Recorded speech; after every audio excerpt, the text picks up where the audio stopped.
Shalom, shalom, shalom. Israel, I'm going to open up. I'm going to give all honor and glory to Yahweh Bashem, HaMashiach, Wamalak, Yahweh Shah.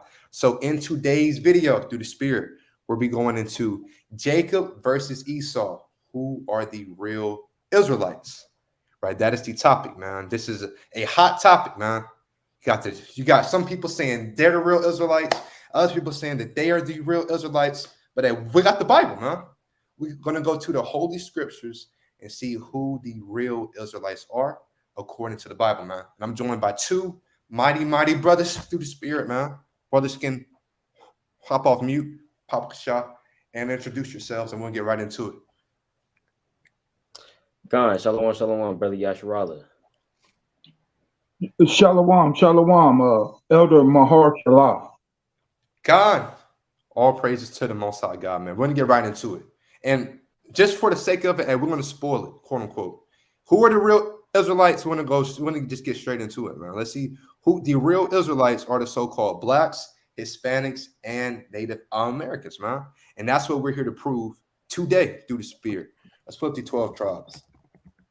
Right? These are the true Israelites according to the Bible. And we're going to prove that today through the Spirit by the precepts, man, by the Holy Bible, through the Scriptures, man.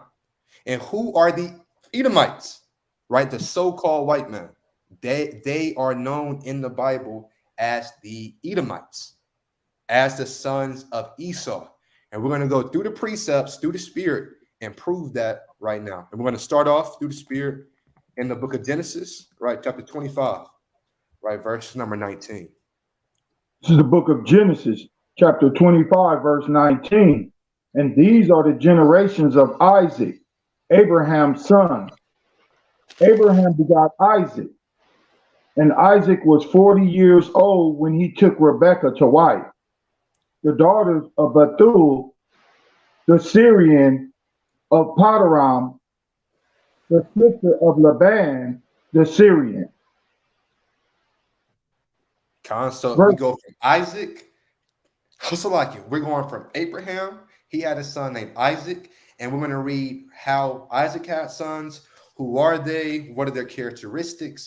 Right? That is what this video is going to be about through the Spirit. This is Genesis 25 and 21. And Isaac entreated the Lord for his wife because she was barren. And the Lord was entreated of him.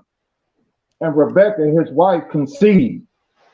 So it says that she was barren, man, which means that she cannot have any kids, man.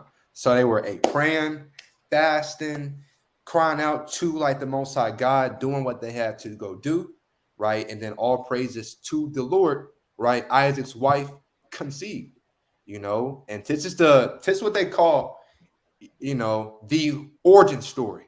Right? I'm gonna stop sharing my screen. So this is what they call the origin story, man. And we're gonna read about the origin story, man, between Jacob and Esau, man. Come on, Elder. Genesis 25 and 22. And the children struggled together within her. And she said, if it be so, why am I thus? And she went to inquire of the Lord. So the children in her womb, right? And children, this word is plural, right? It didn't say child. So she understood that there was two children within her womb, man, and they were struggling, man, which means they were fighting back and forth, man. So she said, hey, if it's ordained by the Lord that I have kids, if me and my husband, we've been fasting and praying for children, right, then why, when I get pregnant, right, I feel like all hell breaking loose, man? Why I feel like they're fighting in my womb? Why is it pain in my system, man? If it's ordained by the Lord, why am I thus, man? And it says that she inquired of the Lord, man.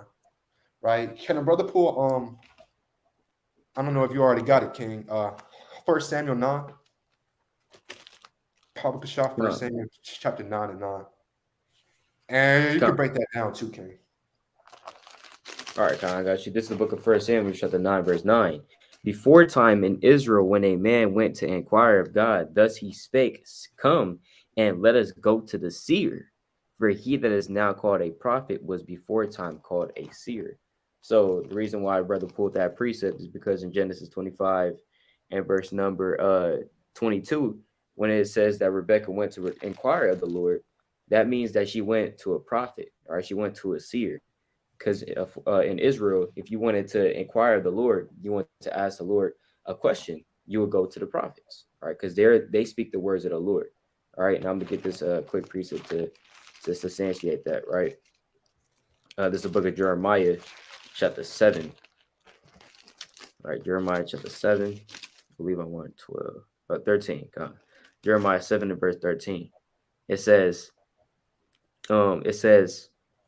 and now because ye have done all these works, saith the Lord, and I spake unto you, rising up early and speaking, but ye heard not, and I called you, but ye answered not. So how's the Lord speaking to Israel?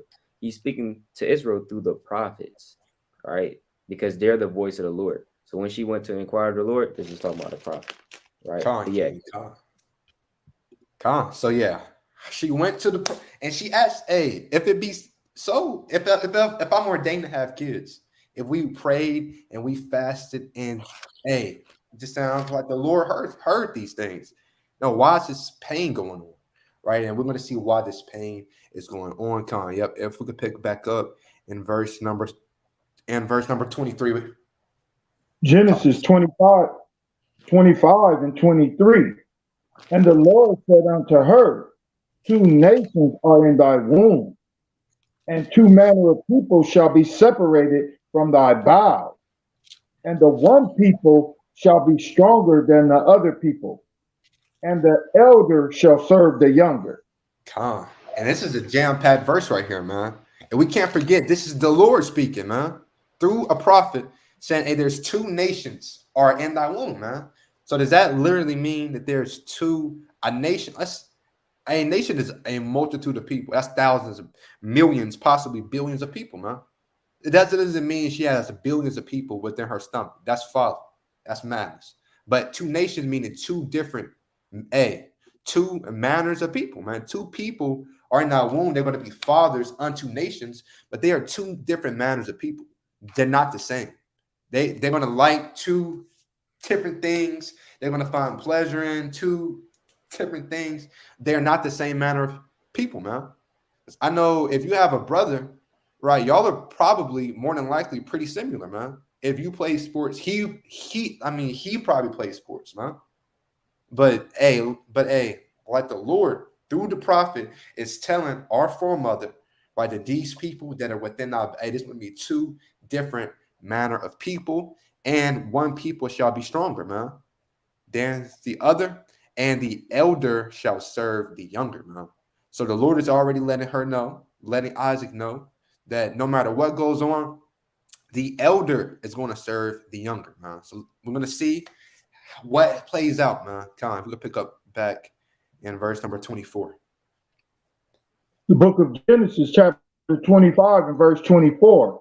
And when her days to be delivered were fulfilled, behold, there were twins in her womb. And the first came out red all over like an hairy garment, and they called his name Esau. So the first one came out red, man. Let's pull up a picture. All right, let's just search up red people. Actually, let's search up rednecks, right?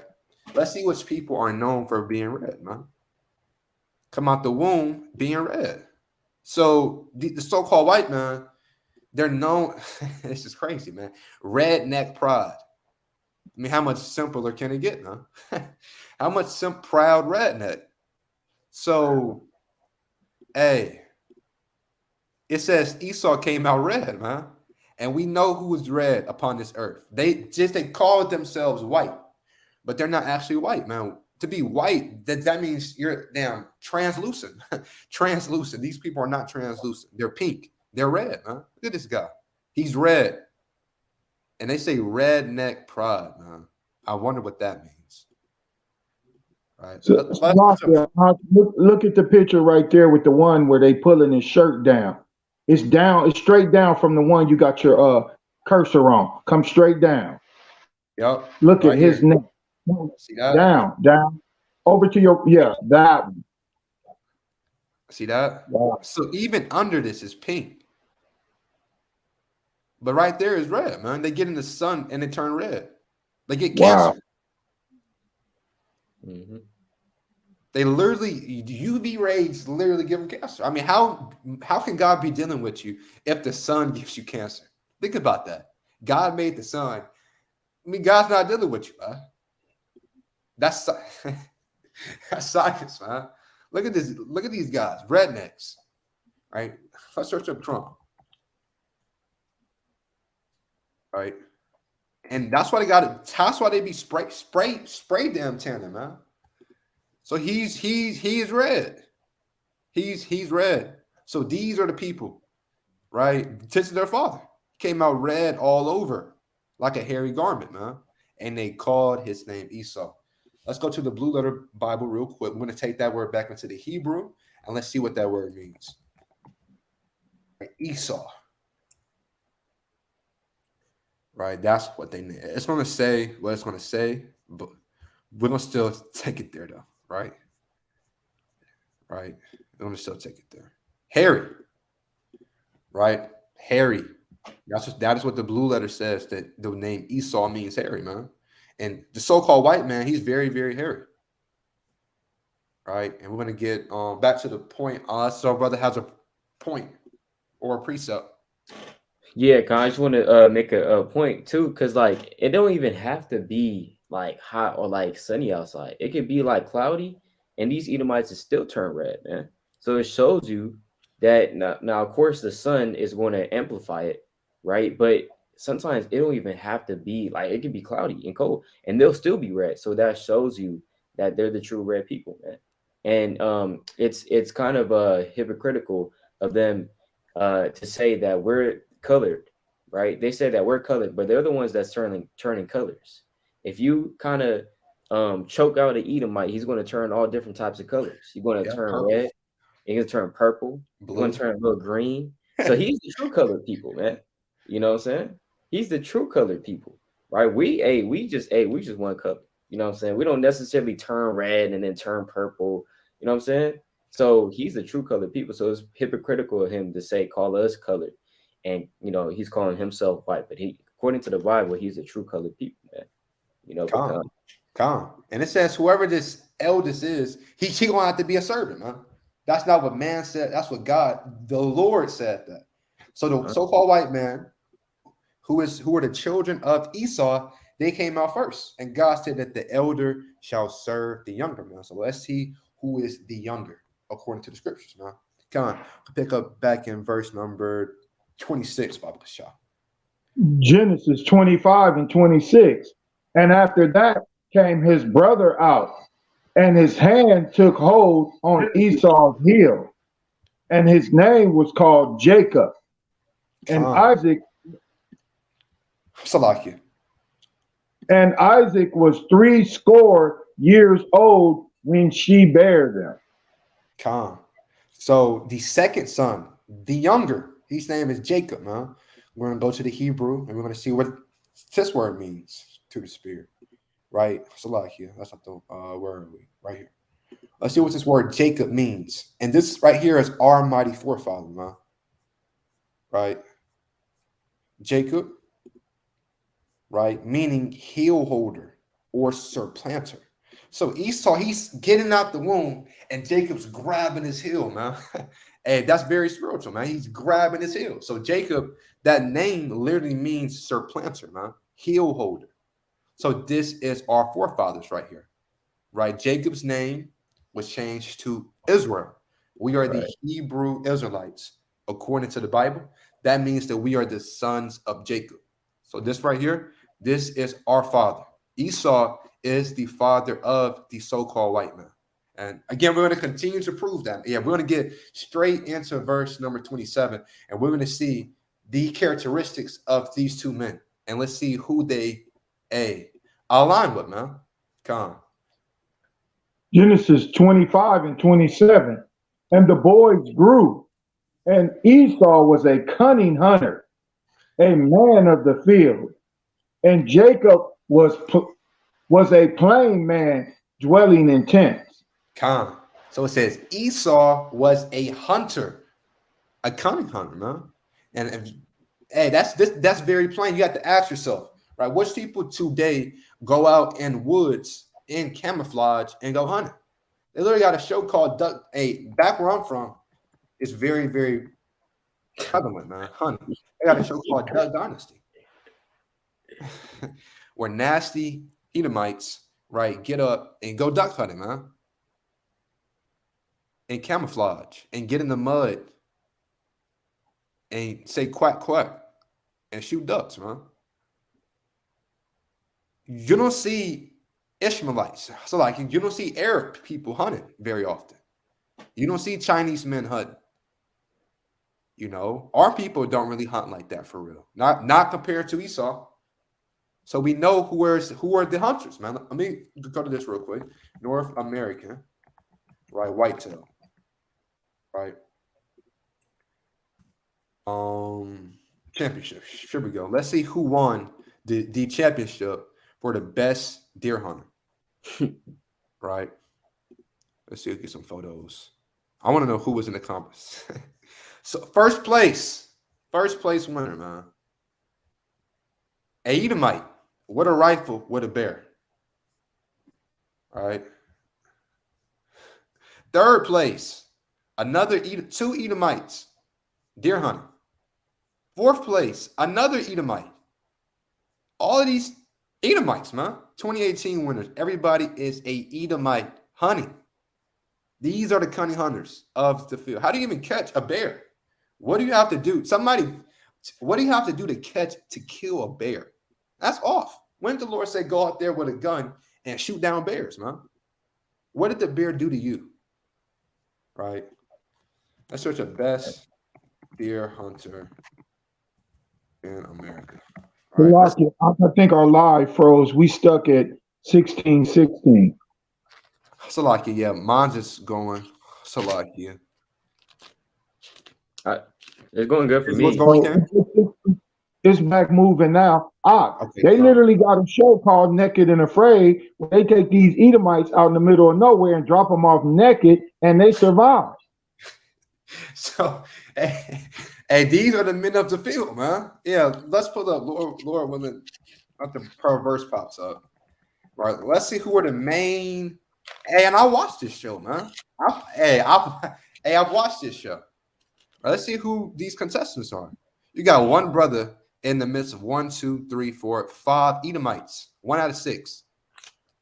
It said they're people of the field, man. Let's search up cast. Right. Let's see who all is on the show. Here we go. A row full of Edomites. Just look up the winners of the show. The ones that won, they're gonna be all Edomites. Come. So we see who are the men of the field. According to the Bible, right? They are the Edomites. Who are they today? Right? They are the so-called white men, man. These are the winners. These men look like cavemen. And look, hey, the 13 greatest deer hunters. So like I'm gonna turn this off. Here we go.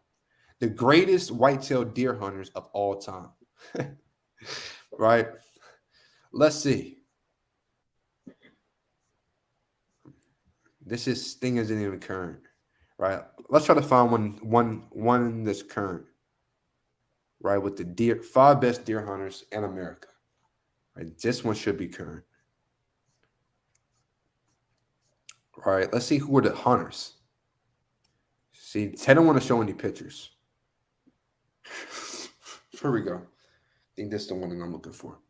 North American Whitetail Association. Right? These are the quote-unquote greatest deer hunter of all time. Let's see. The so-called white man. Another so-called white. And these are the sons of Esau, man. They're taken after their father being a cunning hunter. They were not paying for a subscription, man. So-called white man. The so-called white man. Esau, man. These are the best hunters ever. And they're all Edomites. They're all the so-called white man. Why? Because these are the sons of Esau. And we see that because they are cunning hunters, men of the field. Because think who would realistically, I mean, brothers, y'all may be different than me, but I could never see myself, right, agreeing to go live in the woods for 3 months, man. And just figure out how to do it. I don't know. I mean, will y'all do that? Is that in y'all spirit? Nope. Just go in the woods, man, and just figure it out. Live a little. And I've been watching that show. It says they having the time of their lives. So this is my dream, man, to be out here in the woods, freezing my ass off, right, in a hut, right. So we see through the spirit who are the Edomites, man. Why? Because they like to hunt just like their father, and we see who are the sons of Esau today, man. It said Jacob, our forefather, the father of the so-called blacks, Hispanics, and Native Americans, is a plain man. All right, let's go to the Hebrew, right? See what this word plain means.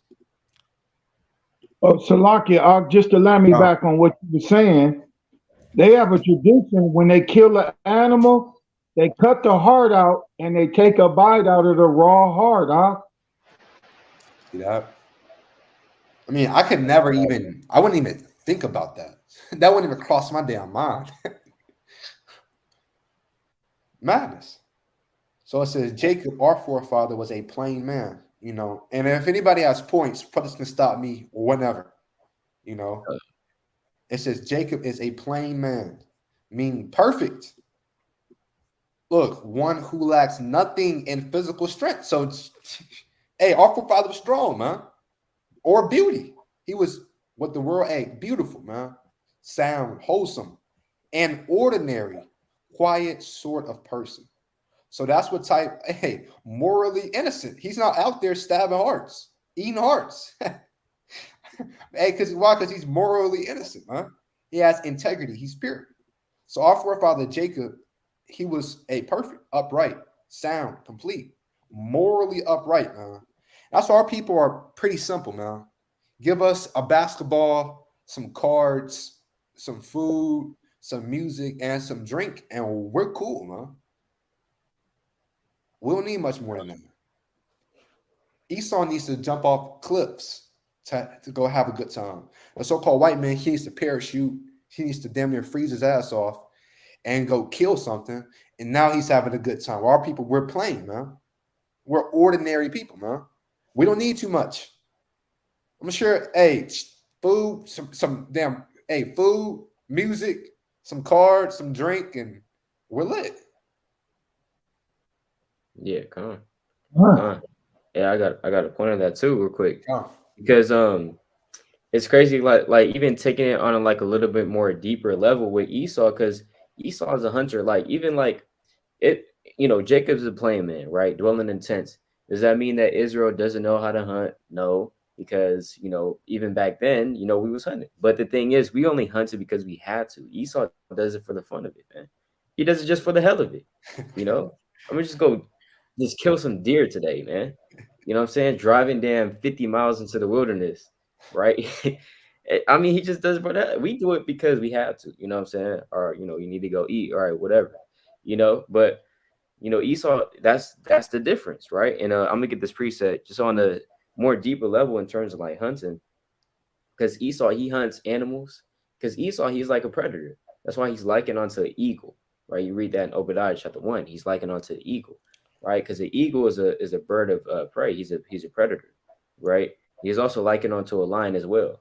Not a lion of righteousness, but a lion of wickedness, right? I'm gonna go to the book of Lamentations, chapter 4, and verse 18. It says, "They hunt our steps that we cannot go in our streets. Our end is near, our days are fulfilled, for our end is come. Our persecutors are swifter than the eagles of the heaven. They pursued us upon the mountains. They laid wait for us in the wilderness." So Esau, he's very good at hunting these animals, but he's also very good at hunting Israel as well, these other nations, and us too, Israel, because he hunts us at every street. right? Esau knows exactly where you are at all times. You got the damn tracker on your phone, right? He's kind of looking at you from a drone above the clouds. You know what I'm saying? He can damn kill you when you're sitting in your house. Shoot a drone, you know what I'm saying, 1,000 miles away and kill you. But he could be damn 100 miles away, got a scope on you, right? And then boom, one shot, you're dead. So Esau, he's a very, very, very well-trained hunter on the left-hand side, man. And he can hunt these nations, right? He can hunt Israel. And he's just been doing that, right? So yeah, just to apply that on a more spiritual level. Come on, King. Beautiful points through the spirit. Beautiful points, man. We're gonna hop right back into it though in Genesis 25, verse number 28. So this verse right here, 27, should make it pretty plain. Esau, he's a hunter. We know who were the hunters. I literally know heathens back in the world, so-called white men, who literally will wake up at 4 a.m. to go hunting, literally every Saturday and every Sunday. And they hunt from like 3 a.m. to like noon. On the weekends, I know people who've taken off from school. I'm not coming to school so that they can go hunting, man. I never did that. I'm sure brothers on the damn call never. I know so-called white men who literally took off from school to go hunting because deer season is starting tonight, and I got to take off. I know people. Say it again, King? I was saying, Con, just to let me back on what you were saying, Salakia, for that. I worked with an Edomite. When they knew hunting season was coming, they would go get bags of feed and start putting it down in the areas to draw the deer in. So by the time the season opened up, they would be comfortable with coming there eating, and Esau go in there and kill them. Yep. Hey, I know a so-called white man. This is a true story. That has deer and they're locked up. They're in his field, but they're locked up. There's a gate, and he feeds them all throughout the year. I know this guy. I know his parents. They feed the deer all in the gate. And when it's hunting season, when it's deer season, right? Let's see when deer season starts. Right? When does deer? Okay, yeah, season start. Right? September 10th. So when September 10th hits, they have the deer locked up in a cage, literally in a cage. They feed them year round. And as soon as deer season begins, they open up that gate and they're standing there in a hut and they shoot the deer. This is true. Say it again. I was like, damn, that's madness. Hey, it's a true story. They lock the deer up, wait on them, wait for them, and they feed them so they get big. And when it's deer season, they open the gate and they shoot them.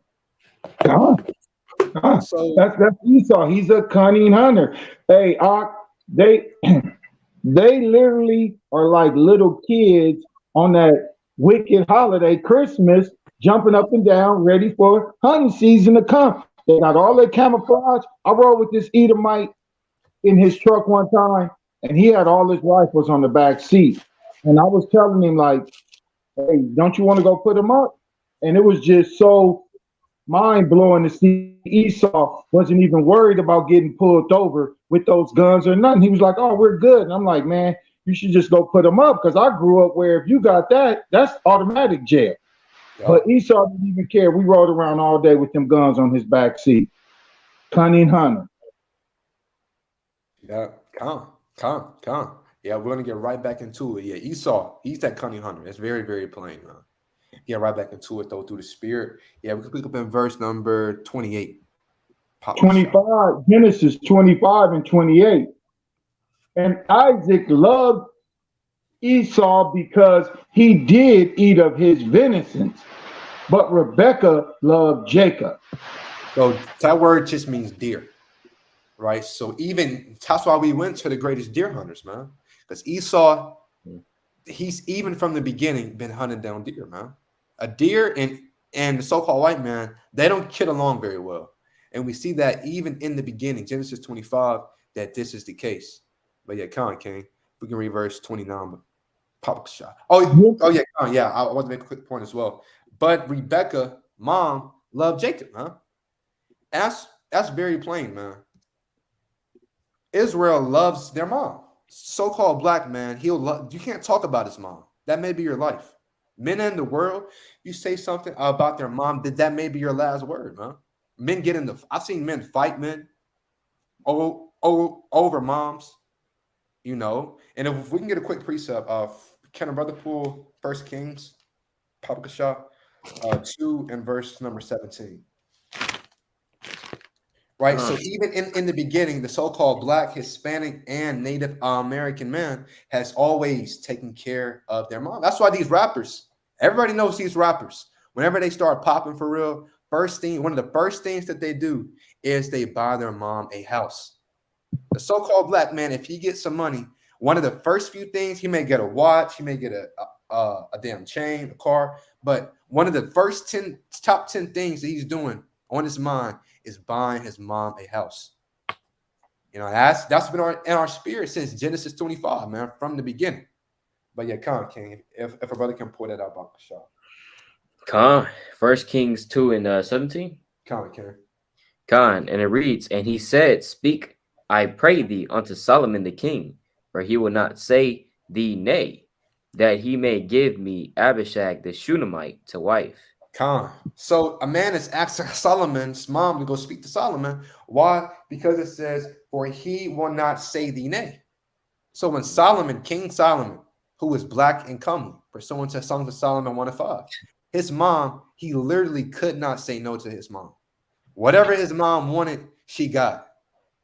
And when you read on down, she literally had Khan, can you jump down to verse number 19, King? Khan, verse number 19. Bathsheba therefore went unto King Solomon to speak unto him for Adonijah. And the king rose up to meet her and bowed himself unto her and said, Slakia, and sat down on his throne and caused a seat to be set for the king's mother. And she sat on his right hand. Khan. So he literally had his mom by him at all times, man. She had her own seat. She had her own throne by side. She kind of sat down right by him, man. Mm-hmm. You know, so we know whose spirit that's in. Esau cusses out his mom and slaps her around. Esau doesn't love his mom. Esau lets his mom get old, forget everything, and trip and fall. And she calling on ADT. I've fallen and I need help. Mm-hmm. But Jay, take care of his parents. I know brothers and sisters who literally have their folks staying with them now. Mom and dads kind of stay with them now. Because they gotten old, they may not be able to go out and get groceries. They may not be able. They don't trust them when they get on the road, so they take care of them, man. So that's even been in our spirit from the beginning, man. The so-called blacks, Hispanics, and Native Americans, we are the true Israelites according to the Holy Bible. But yeah, Khan King, if we could pick up in verse number 29, Genesis 25 and 29. And Jacob sawed pottage, and Esau came from the field, and he was faint. And Esau said to Jacob, feed me, I pray thee, with that same red pottage, for I am faint. Therefore was his name called Edom. Right, and Tisra right here just means red. So literally, when you say Edomites, you're just saying these sons of red, man. These sons of the red man. And we know who the red man are. The so-called rednecks. That picture was crazy. It said redneck pride. Right, redneck pride. Right, here we go. So these are the Edomites, according to the Bible. I mean, they're telling you right here. They might as well just cross that out. Cross out redneck to put proud Edomite. It means the same damn thing. But Khan King, we can pick up back in verse number 31. Genesis 25 and 31. And Jacob said, sell me this day thy birthright.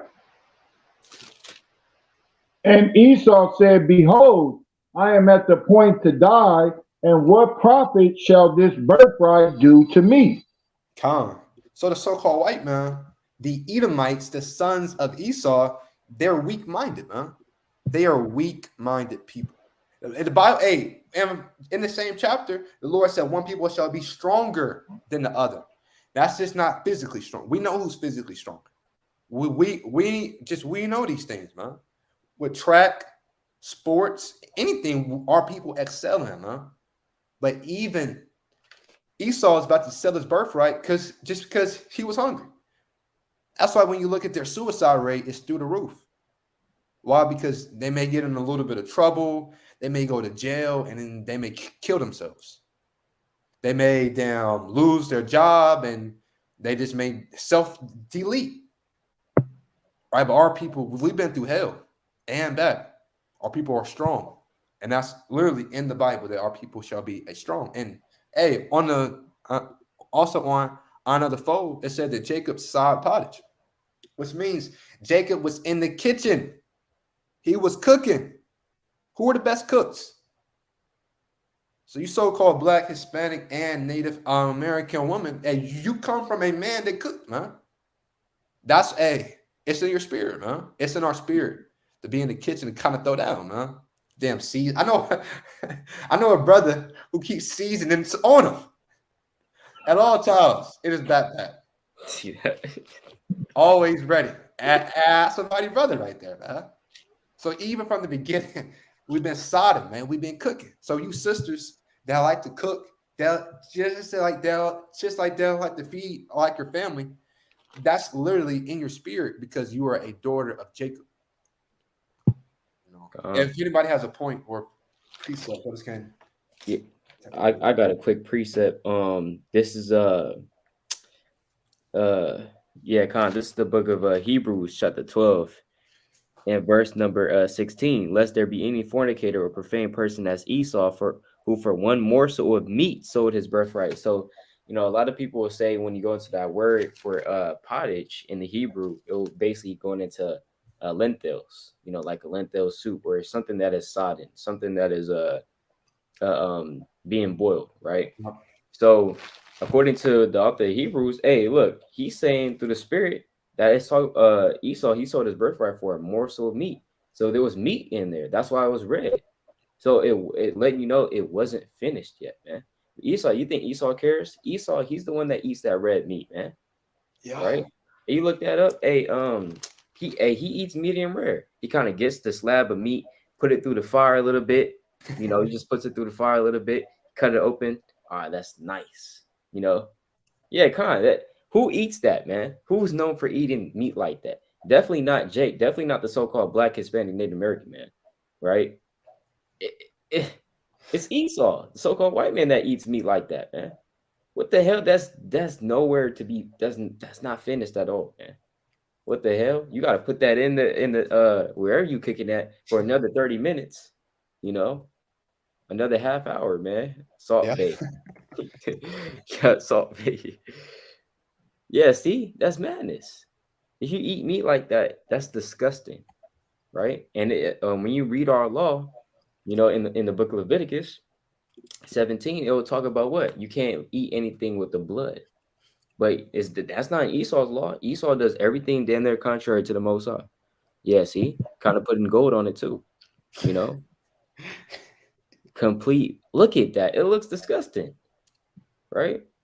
It looks utterly disgusting. I could damn near see the worms on it, man. Damn. That's madness right there. Now they got the char where they charred it on the outside. They done put gold on it, and it's still blood red in the middle. That's madness. And they're known for eating something called beef tartare. Oh, there it is right there. Yep, beef tartare, which is beef with an egg on top, raw ground beef with an egg on top. I mean, brothers, have y'all ever eaten beef tartare before ever? God. So I'm not trying to come with no folly, but that looked like if you barb something back up, that's what that looked like on the plate with that egg on it. Looked like if you barb something back up. That's madness.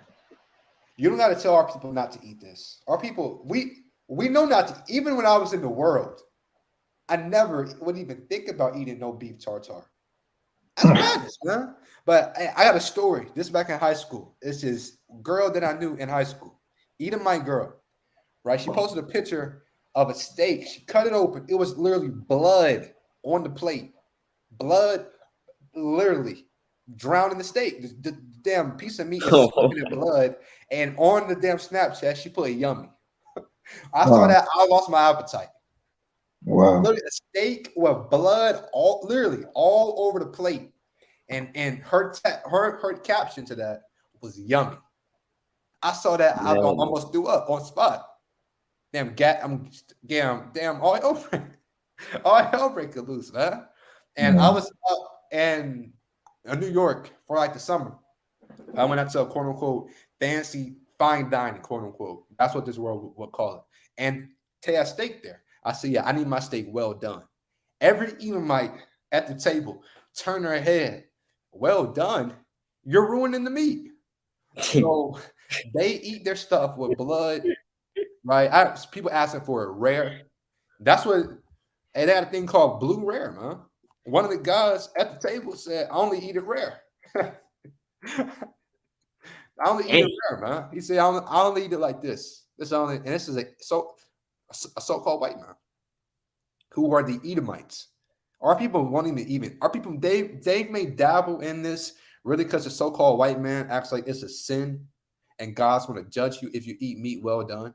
So our people may dabble in medium meat, but we don't dabble in rare. We don't dabble with this. That's raw. You know? Yeah, so that's what Esau likes, man. That red pottage, man. We get King. If we can pick up back in verse number 33, pop shot. This is Genesis 25 and 33. And Jacob said, swear to me this day. And he sware unto him. And he sold his birthright unto Jacob. So Esau, just in this chapter, the so-called white man, he's down a lot. He's like 0-6 right now. First, the Most High God, even before he was born, said that, hey, one people shall be stronger. The sons of Jacob shall be stronger than the sons of Esau. That's already 0-1. Then it said the elder shall serve the younger, man. So even from the beginning, before they even came out the womb, before they did evil or good, God ordained that the Edomites, the so-called white man, will have to serve Jacob, his kids, the Israelites. So this is ordained by God, huh? You can't get mad at Yasha'Allah when he's on the street shaking the hand and saying the same thing when God said it, huh? How can you get mad at the elder for sounding off and saying what he's saying when God said it? I mean, how? You're fighting against God. So Esau, he's got to be a servant according to the scriptures, man. That's what God said, and it is what it is. The so-called white man, he has to serve the Israelites according to the Bible, and that's what it is, man. And he sold his birthright. And we're going to read chapter 27, and we're going to show the importance and why he sold, and why does it matter, man? Yeah, come on. Salakia, can I bring that precept out? Come Romans 9 and 11. For the children being not yet born, neither having done any good or evil, that the purpose of God according to election might stand, not of works, but of him they call it. So precept, it goes to show that it was already predestined. It was already the Most High. It was already of the will of the Most High. And can we fight that? Can I get mad at that? I want the white man. He's really not that bad. When God literally says that he's supposed to be serving us, according to the scriptures, man. The elder, Esau, the so-called white man, shall serve the younger. And that's what the Bible says. And he sold his birthright. And he did this. This was in his hands. And he chose to sell his birthright over some food, over some lentils, man. let's take a because our people we may not know what that is, right? Lentils. We don't really eat this like that anymore. If you actually people eat this today, like maybe like the Indians eat this a lot, meaning the people from East India, like the red dot people, the Arab man, they eat these. These are lentils, basically like beans almost. That's the best way that I can describe. Yeah. It's basically like beans, and people add water, just as like the brother said, add meat to it, and they go to town. Mushrooms, which is an abomination, right? So that's what Esau sold his birthright for. Can you? I mean, that's folly. Oh, for some food, man. And that was his choice, man. I'm going to pick up in the book of Genesis, chapter 27. Right, I'm going to read more about Esau and Jacob to further establish who are the Israelites and who are the sons of Jacob and who are the sons of Esau.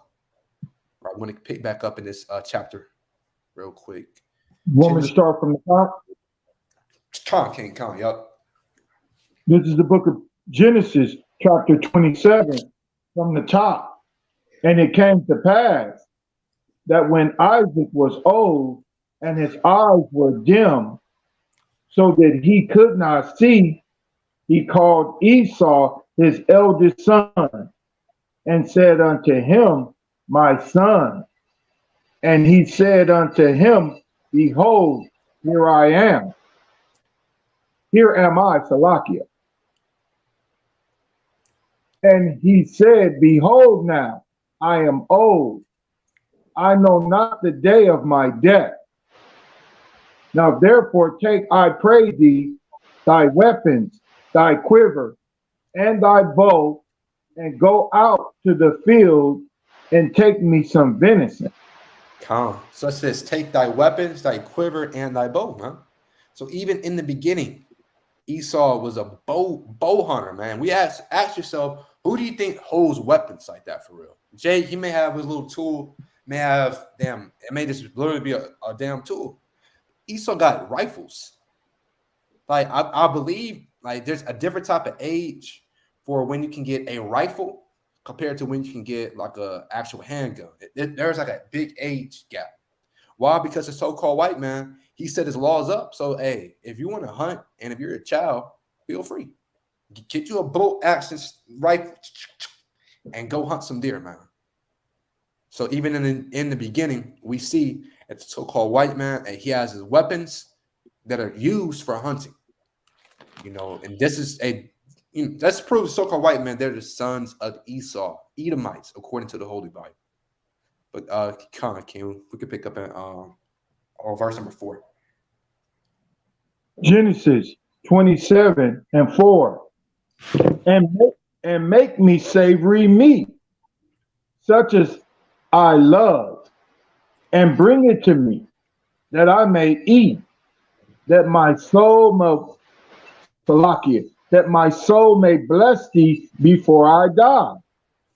So even the father of Jacob, Isaac, like savory meat. Right? Let's see what this word means in the Hebrew. Savory. All right.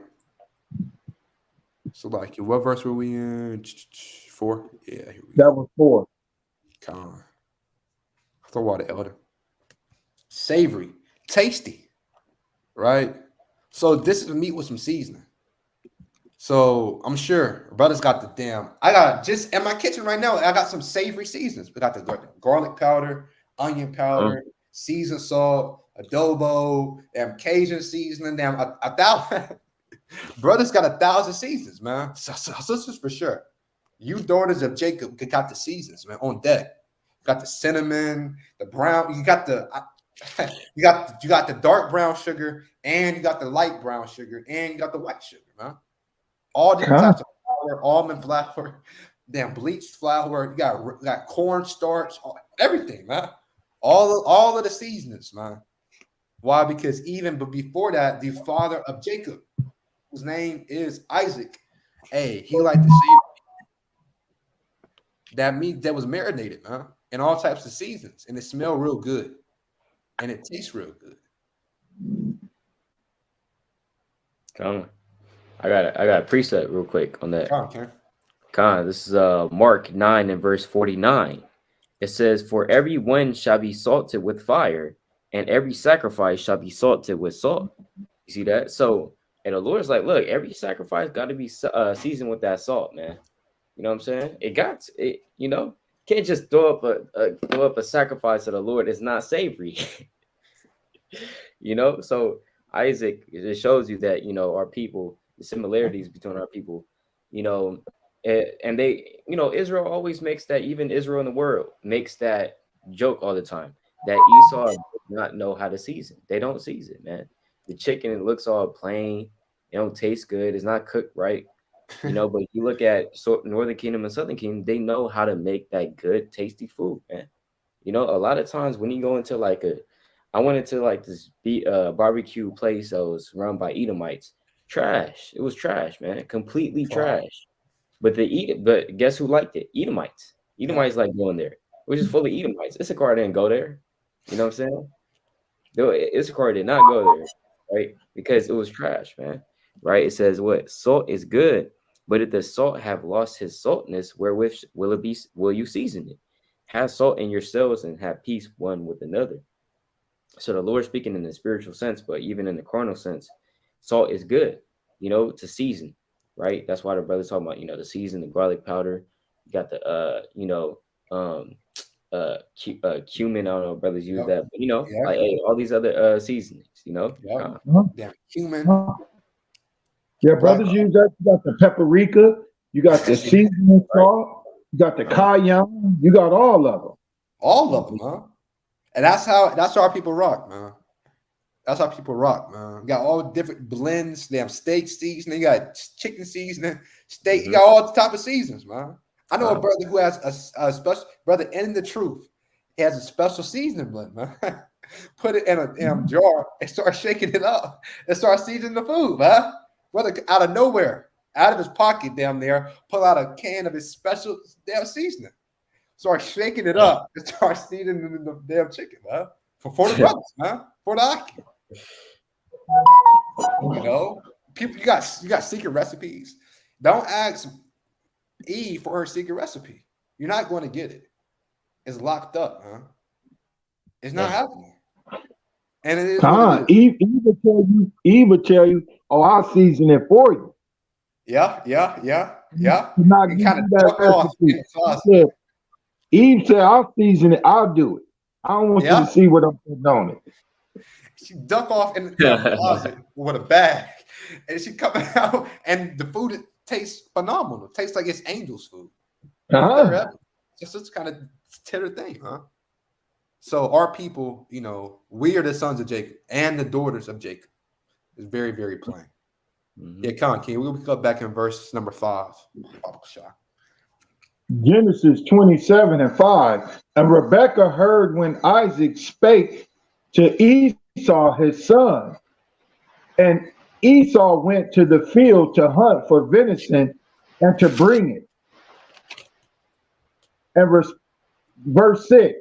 And Rebekah spake unto Jacob her son, saying, Behold, I heard thy father speak unto Esau thy brother, saying, Bring me venison and make me savory meat, that I may eat and bless thee before the Lord before my death.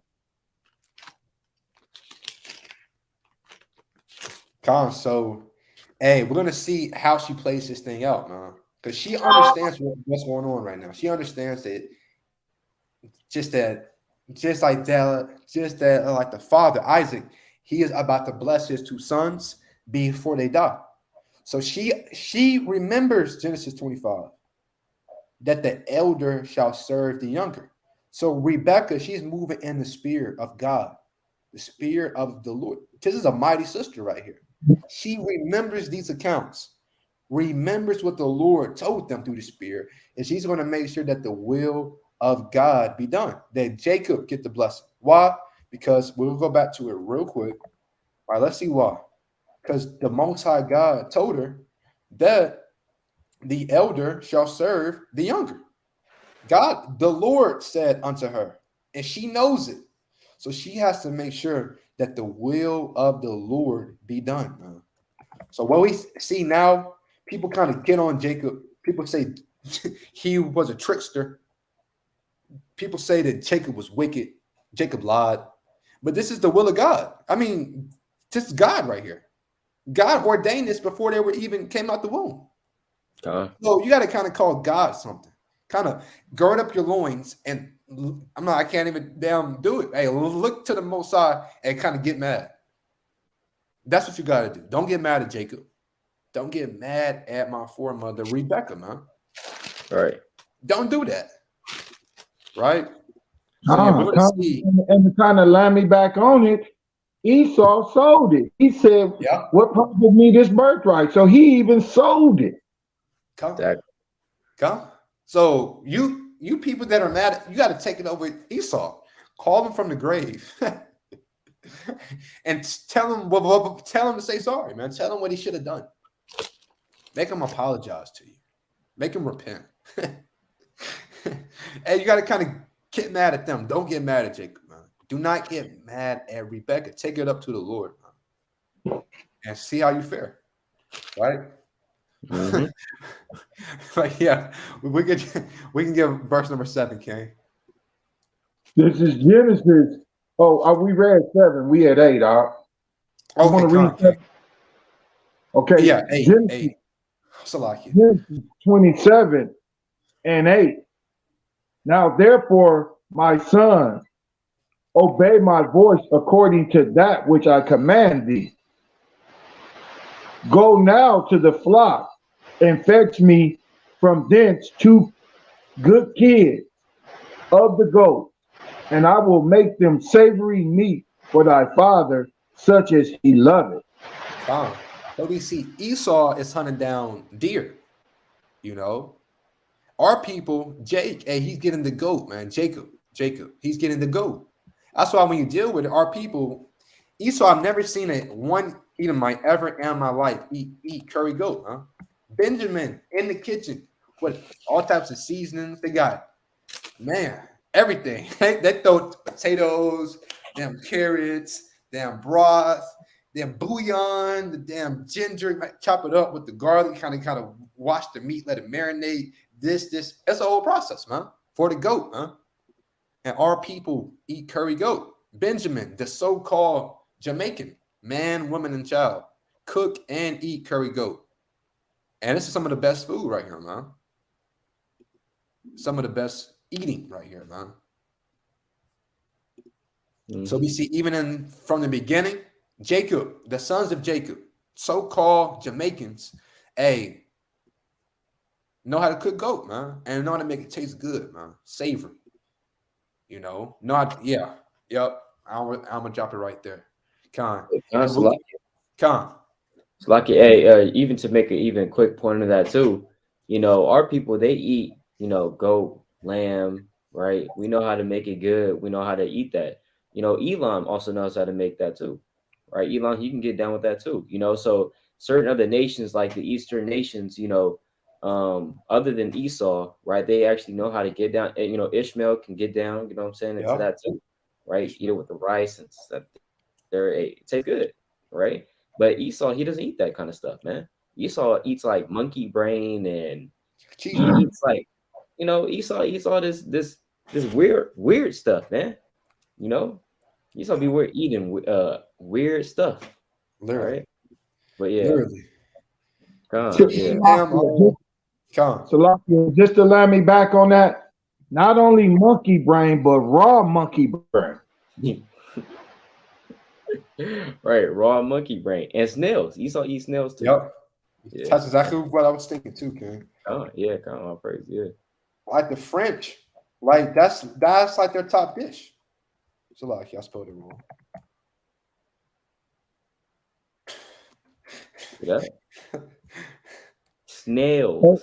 Salakia, on that, I saw one time on TV where Esau and them had the monkey at the table. They cut a hole in the table and had the monkey head through the hole.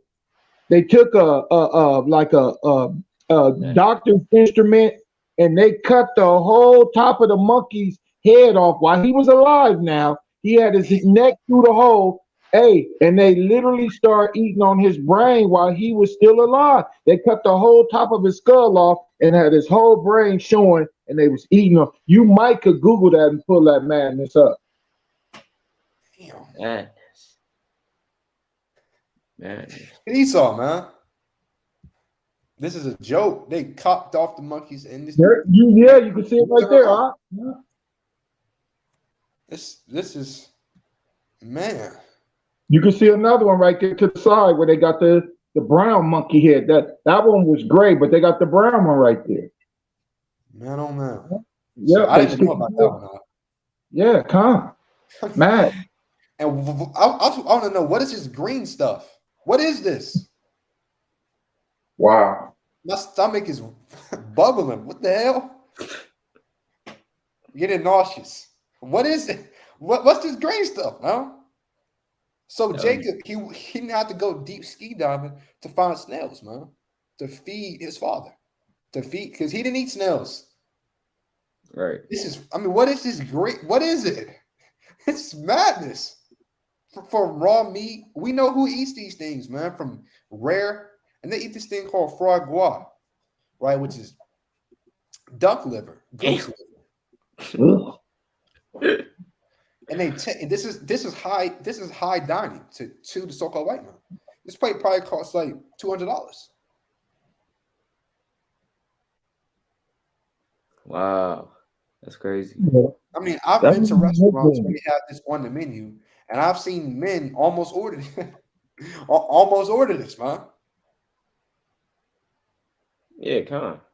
Yeah, you know, it really goes into like, hey, Esau, goes down to it. He's a different manner of people, man, than Jacob, man. Because Jacob looks at that and he's like, I'm not eating that. The hell, literally. I know Esau. He likes drinking sparkling water, right? I don't know, brothers. Brothers can get down in that, but like, I don't see too many Jakes drinking sparkling water.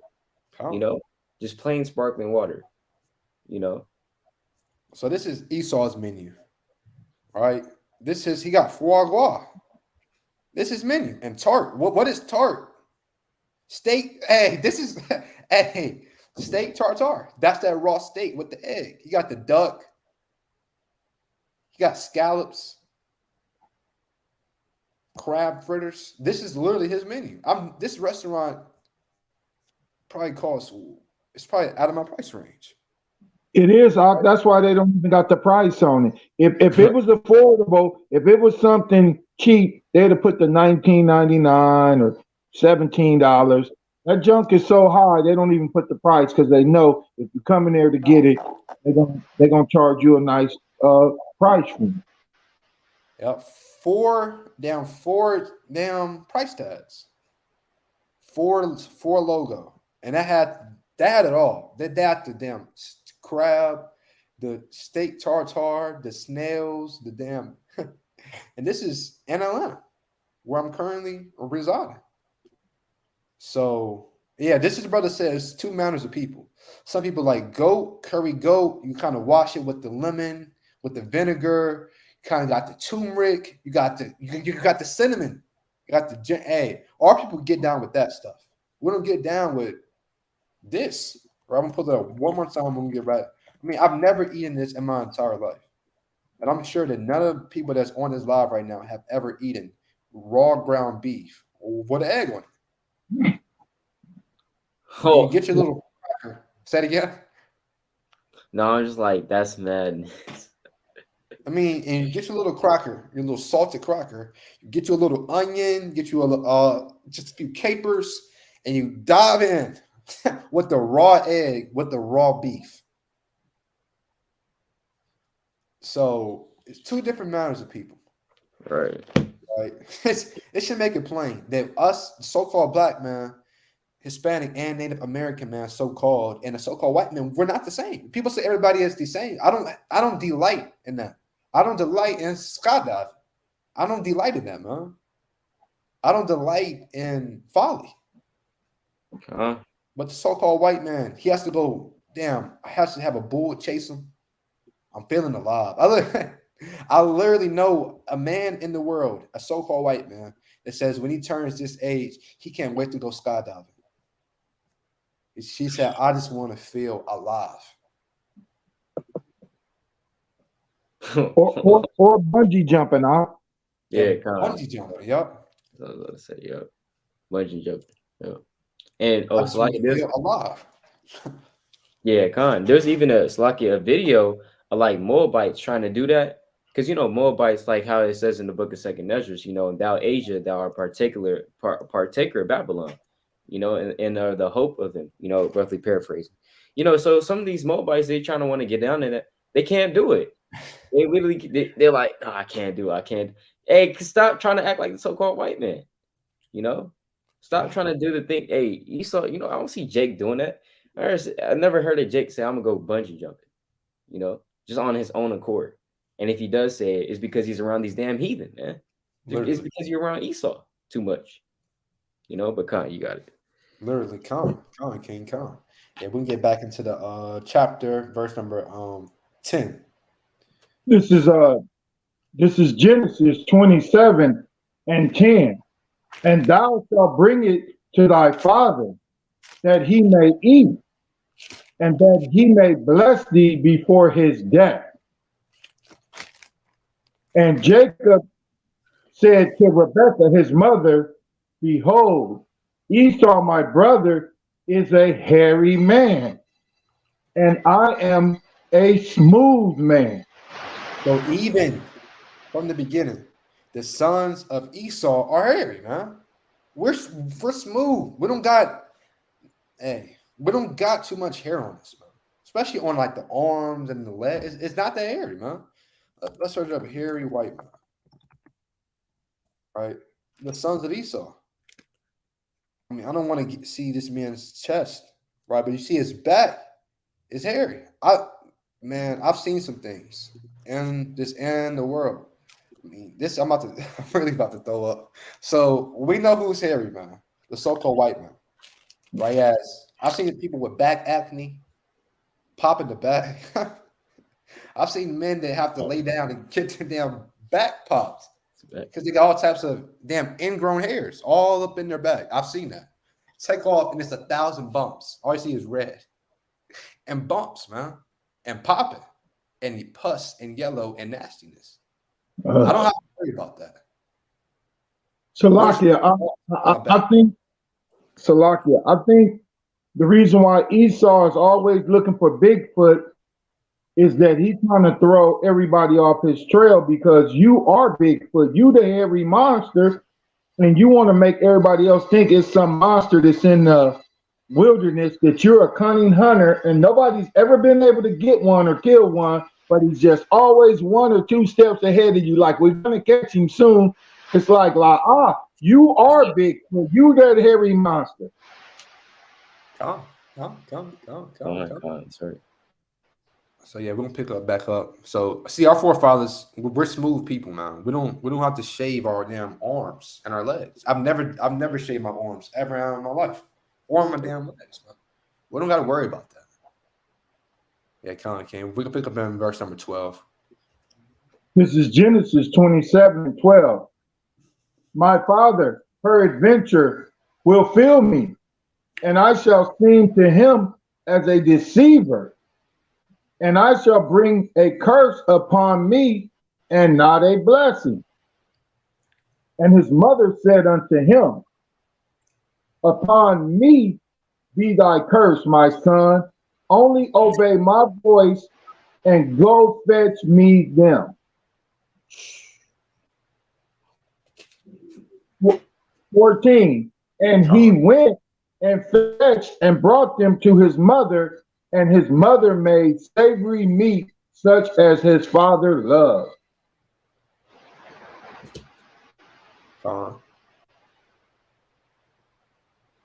Rebekah took, Salaki. I just got one preset, just like a quick one, right?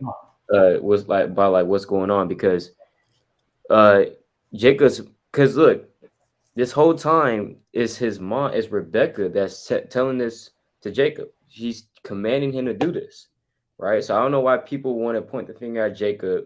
It's all justifiable. And so his mom is telling him to do this. So I'm going to get this precept real quick. Proverbs chapter 1, verse 8 says, my son, hear the instruction of thy father and forsake not the law of thy mother. You see that? So, and the Lord says that multiple times. Don't forsake the law of your mother. Your mother to tell you to do something, you got to do it. So Jacob is totally justifiable in this account, right? Because he's just listening to what his mom telling him to do. Con. You know? Right? But yeah, Con. So just want to read Con, that. kid. Yep. And in my humble opinion, what we're going about to read next is some of the most dramatic parts of the entire scriptures, man. I'm going to believe Jacob, his heart beating, because he said that, hey, instead of a blessing, it's going to be a curse. Because, hey, all hell could have broke loose. So I'm going to believe Jacob heart beating. He's probably praying in his head to the Most High God. I'm going to believe mom is praying. She kind of casting lots and trying to make sure everything that she do is right.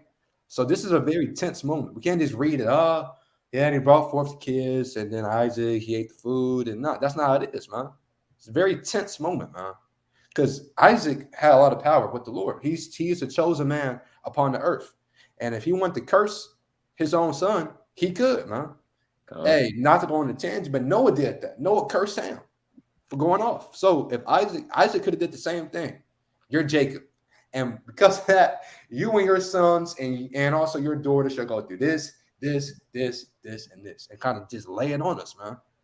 So this is a very, very tense moment right here. We can't just read it just like it's a damn, can't read it like the so-called white man in church. Right? We got to read this with some salt, with some seasoning, man, because we are the people with the seasoning.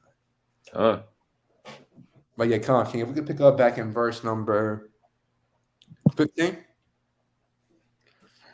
Genesis 27 and 15. And Rebekah took goodly raiment of her eldest son Esau, which were with her in the house, and put them upon Jacob, her younger son. So she just gave Jacob Esau's best clothing. Right? Why? Because Jacob is about to turn into Esau, quote unquote, for these next few minutes, for these next few verses.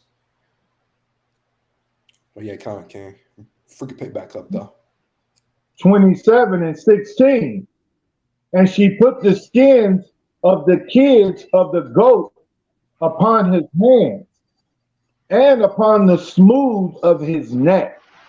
So what she just did was like the goat hair, she put that on his arms so that they would feel hairy, like Esau. So that means Esau was, again, back then they didn't have a Gillette, the best a man can get. Right? They didn't have this in the ancient world. Just like the damn 2-in-1, man. The razor with the ball. They didn't have these things. You know, so Esau was so hairy, he literally could pass for a goat. Right? Yeah, so much hair. Let's put up skin. Yeah, so much hair on him that she literally put this. He basically, it looked like he had fur. He was so hairy. It looked like he had fur. Right, that's how hairy Esau is. But yeah, come on, King. We can pick back up though. Verse 17. Genesis 27 and 17. And she gave the savory meat and the bread, which she had prepared, into the hand of her son Jacob. And he came unto Salakia. Come on, King Khan. Like it. If you can pick back up, King, in verse number 18, Salaki. Verse 18, and he came unto his father and said, my father. And he said, here am I. Who art thou? My son. And Jacob said unto his father, I am Esau, thy firstborn. I have done according as thou badest me. Arise, I pray thee, sit and eat of my venison that thy soul may bless me. So this is a very, very tense moment, huh? He goes up to his father and say, I'm bad, pops. I'm bad. Hey, who are you, man? Because don't forget, right? It says that his eyes were dim, so his eyes weren't the best, right? So like we were at verse 19. He says, "Hey, I'm Esau." So that's what it means. He's going to be turned into Esau so that he can get the blessing. God already blessed him. He already got the birthright. This is the last damn jewel right here, man. This is the last thing he has to get, man. It's blessings from his father, man. So that's why this whole thing is going down, man. Why? Because God chose Jacob. This is ordained by God. Right. So we're going to read what blessings Jacob gets, right, and see what people have these things today. But yeah, Ken, we're gonna pick up in verse number 20. Genesis 27 and 20. And Isaac said unto his son, how is it that thou hast found it so quickly, my son? And he said, because the Lord thy God brought it to me. So Jacob, our father, he believed in the Most High God, man. Yahweh, Ba'ashem Yahweh Shah.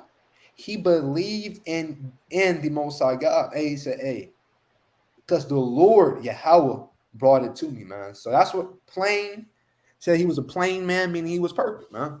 Which means he believed in the Lord and he tried to the best of his ability to keep his father and his mother's commandments. And that's literally what all of this is, man. Just as the brother mightily poured out through the Spirit. He is keeping one of the top laws, man. Obey your mother and your father, man. So if you're mad at Jacob, take it up with the Lord, man. Kind of call up the Lord and kind of vent, man. And it is what it is. But yeah, we can pick up verse number 21 by Pasha. Genesis 27 and 21. And Isaac said unto Jacob, come near, I pray thee, that I may feel thee, my son, whether thou be my very son Esau or not. And Jacob went near unto Isaac his father, and he felt him and said, the voice is Jacob's voice, but the hands are the hands of Esau. So even then, our people, we don't have the same voice. The so-called black man and the so-called white man, we don't have the same voice, man. They speak in a damn country tone. I mean, I can tell whenever I hop on the phone, I can tell who I'm speaking to. I can tell if it's a sister, if it's a so-called white woman, man, just by their voice. And our forefather, he of course could understand the same exact thing, man. So this is tense right here. Isaac kind of called him out. He kind of called him out, man. Your voice, and I'm like, Jacob, he didn't come up, yeah, I'm Jacob. Yeah. No, Salakia, I'm Esau. He didn't just he probably tried to change the pitch. Change the pitch, kind of damn. Hey, he kind of did what he had to do, man. But Isaac still, so I'm led to believe Jacob is probably sweating right now. Heart palpitating fast, heart beating out of his chest, man. And let's see what let's see what the Lord has to come to pass. Kind of, we can jump down to verse number 23, public shot. 27 and 23. And he discerned him not, because his hands were hairy, as his brother Esau's hands. So he blessed him. So that was the thing right now, man. That feel, right? That feel and him feeling that just like that goat skin, that fur. That's what's got us like the blessing through the Spirit. But yeah, King, we can pick up in verse number 24. Genesis 27 and 24. And he said, art thou my very son Esau? And he said, I am. And he said, bring it near to me, and I will eat of my son's venisons, that my soul may bless thee. And he brought it near to him, and he did eat, and he brought him wine, and he drank. Come. And it sounds like a cookout to me, man. You got the food, you got the wine, man. And y'all sitting there and they're sitting here chopping it up, man, talking. And let's see, what comes to pass in this thing. Come, if we could pick up verse number 26, Balkashah. This is Genesis 27 and 26. And his father Isaac said unto him, come near now and kiss me, my son. And he came near and he kissed him. And he smelled the smell of his raiment and blessed him and said, see, the smell of my son is as the smell of a field which the Lord has blessed. So according to the Bible, the Edomites, the sons of Esau, and the so-called white man smell like the field, man. That's what God said. They don't think about cocoa butter. Our people got all types of lotions, colognes. Is natural. Cocoa butter, castor oil, cocoa. Our people know tricks, man. People know tricks, man. You got all types of sprays, deodorants, fragrances, frankincense, myrrh, aloes. Hey, our people can kind of get down, man. But the so-called white man, he smells like the field. They don't really care. They just kind of walk out the house. However they smell, it is what it is, man. They come out smelling like butt. Hey, and it is what it is, man. But our people, we take care of ourselves. So Jacob, he got Esau's garment, right? And it smelled like the field. It smelled like the field, man. It smelled like musk and grass and sweat, And that's what he's currently wearing. And hey, that is what's got through. So now we're going to read the blessings upon the children of Jacob, aka the Hebrew Israelites, aka the so-called Blacks, Hispanics, and Native Americans. Man, these are our blessings given to us chiefly by God through God's servant Isaac. Come on, Ken. We can pick back up though. The book of Genesis, chapter 27 and verse 28.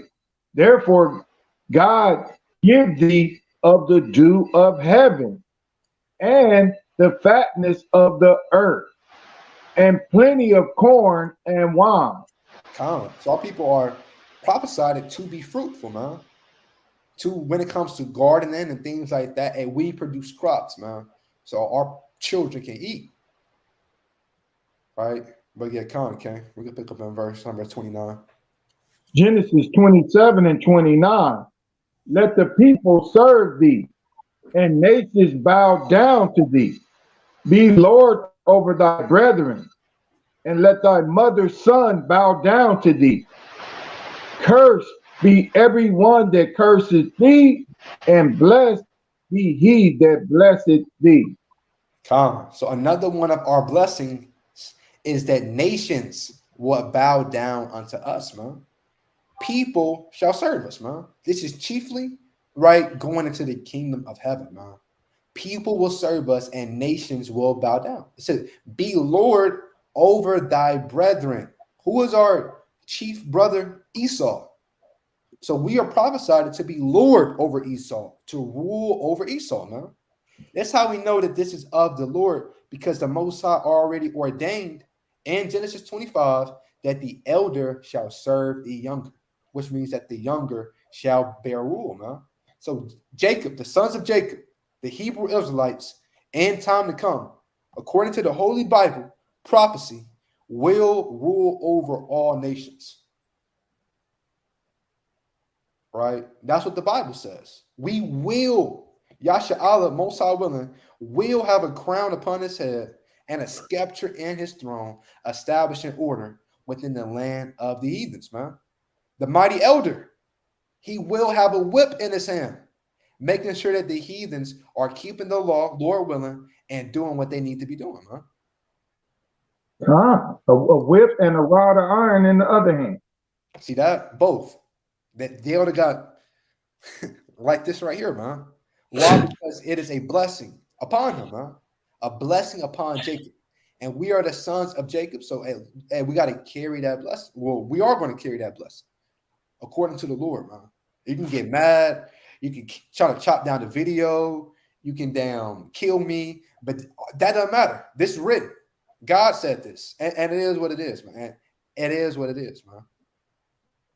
This is what the Bible says. This is the cold, hard blood truth of the Holy Bible. The so-called Black, Hispanic, Native American man, woman, and child will rule over the earth. So let that sink in, man. I'm gonna pull up a picture real quick, man. It's got Elam. Actually, I'm not even gonna do that. Just let that sink in, man. Let that sink in. All right, come on. We can pick up at verse number 30. The book of Genesis, chapter 27 and verse 30. And it came to pass, as soon as Isaac had made an end of blessing Jacob, and Jacob was yet scarce gone out from the presence of Isaac his father, that Esau his brother came in from his hunting. So this is a high damn, and like the movie, this would be like the climax, right? Jacob, he just just picture it, man.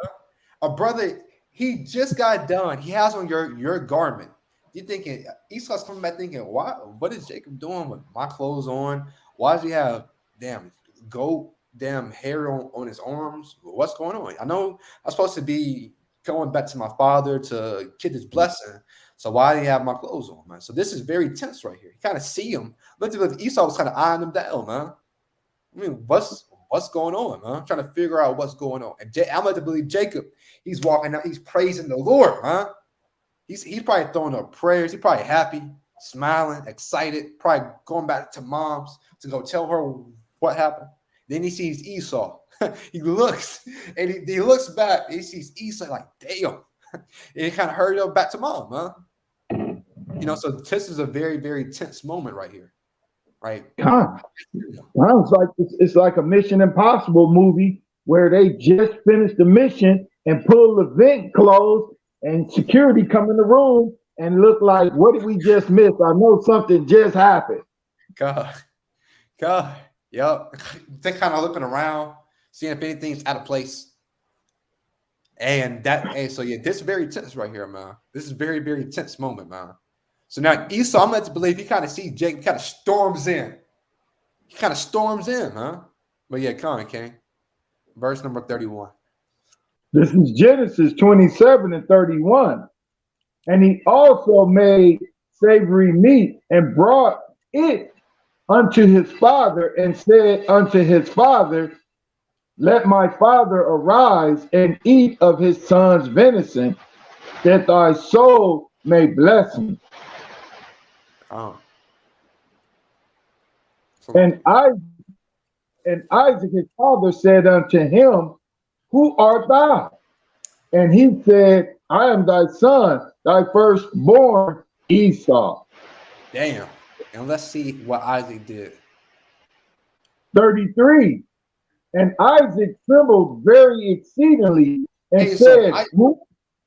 Hey, said who? That's not who. That's not a who. Who are you? See, he trembled. He was shaking.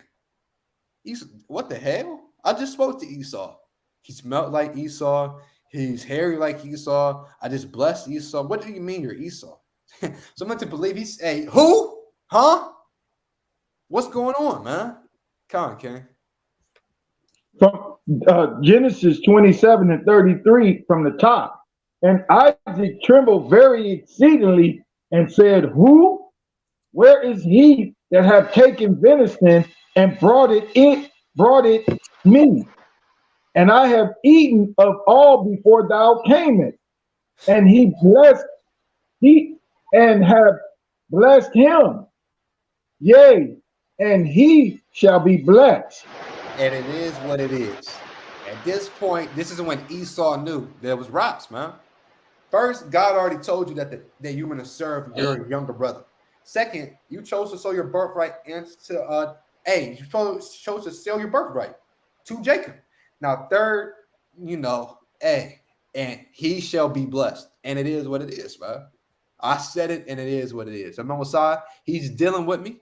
Isaac speaking, right? The Mosai, these are his words. So he said, he shall be blessed, man. And it is what it is. Jacob, he's going to be blessed. And let's see what Esau did when he heard that his brother would. I mean, because once you want to hear that your brother is about to be blessed, I mean, that's what any good brother would do. You know, if a brother gets blessed, I'm gonna be happy for my brother, man. Whether I get anything, whether I don't get anything, hey, my brother got something. All glory to the highest, man. But let's see what Esau did. Genesis 27 and 34. And when Esau heard the words of his father, he cried with a great and exceedingly bitter cry, and said unto his father, Bless me, even me also, O my father. So he started crying, man. Esau was, I'm led to believe he's tears rolling down his eyes.